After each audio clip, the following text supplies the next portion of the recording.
अस्सलाम वालेकुम। उम्मीद करती हूँ कि आप सब खैरियत से होंगे। तो सर्दियों का मौसम शुरू होते ही सिंघाड़ा बाजार में बहुत ज्यादा बिकना शुरू हो जाता है। तो आज मैं आपके साथ सिंघाड़े को बगैर पानी के उबालने का तरीका शेयर करूंगी, जो कि बहुत ही आसान है। सिंघाड़े को उबालते हुए हमसे जो गलतियां होती हैं उसकी वजह से या तो सिंघाड़ा अंदर से कच्चा रह जाता है या पिलपला हो जाता है। इसकी गिरी जो है वो अंदर से बिल्कुल हलवा बन जाती है। जिस तरीके से हम आज सिंघाड़े पका रहे हैं, इससे ना तो आपके सिंघाड़े खराब होंगे और ना ही इनमें पिलपलापन आएगा। ये बहुत जबरदस्त और आसान तरीका है। तो बगैर पानी के 1 मिनट के अंदर हम इतने ज्यादा सिंघाड़े पकाएंगे, वो भी बिना टाइम जाया किए। वीडियो शुरू करने से पहले अगर आप हमारे चैनल पर नए हैं तो सब्सक्राइब जरूर करें। वीडियो को एंड तक जरूर देखें ताकि आपका कोई भी स्टेप मिस ना हो और आपके सिंघाड़े खराब ना हो। तो चलिए वीडियो शुरू करते हैं। तो यहाँ पर हमने 3 किलो सिंघाड़े लिए हैं। इन्हें हमने रात को धोकर अच्छी तरह से रख दिया था। अब इनके अंदर पानी का एक कतरा भी नहीं है, आप देख सकते हैं। सबसे पहली गलती जो है हम इसी जगह पर करते हैं कि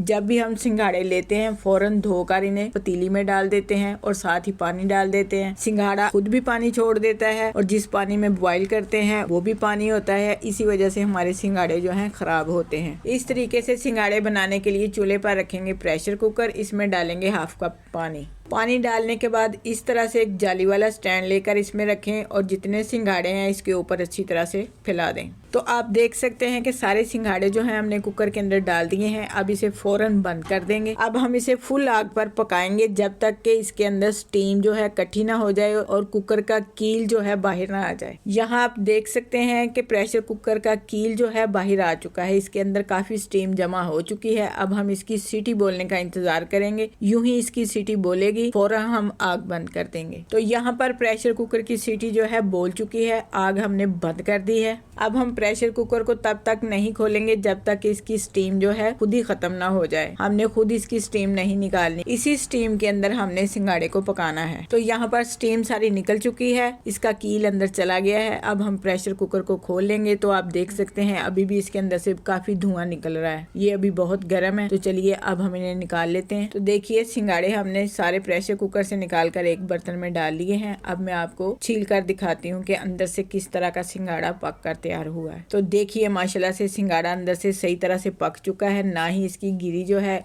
हलवा बनी है और ना ही ज्यादा कच्ची है। बिल्कुल नॉर्मल तरीके से सिंघाड़ा बनकर तैयार हुआ है। उम्मीद करती हूँ कि आज की ये रेसिपी आपको अच्छी लगी होगी। तो हमें कमेंट बॉक्स में जरूर बताएं कि सिंघाड़े पकाने का ये तरीका आपको कैसा लगा। अगर वीडियो अच्छी लगे तो लाइक करें, शेयर करें। जो हमारे चैनल पर नए हैं वो सब्सक्राइब जरूर करें। अपना बहुत सा ख्याल रखें, हमें दुआओं में याद रखें। अल्लाह हाफिज।